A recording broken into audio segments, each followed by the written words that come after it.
Nå, Ben, hvad skal vi så have at spise i dag? Spaghetti? Ej, det er for usundt. Vi kan lave noget salat og... Spaghetti usundt. Ja, det kommer an på, hvad for en det er, men i dag skal vi ikke have spaghetti. Det er for usundt. Måske kunne vi lave en lækker steg og sådan lidt, synes jeg. Keder mig. Ej, Paul, har du nu glemt at putte benzin på? Nej. Der kommer en morder! Nej, det er noget pjat, børn. Lad være med at gøre. Kommer en morder, kør! Kør! Jeg sagde, du skulle have puttet benzin på! Kør! Kør!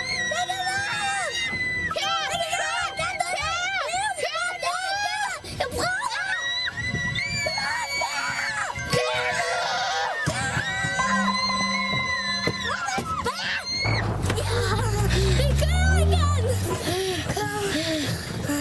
Det var heldigt.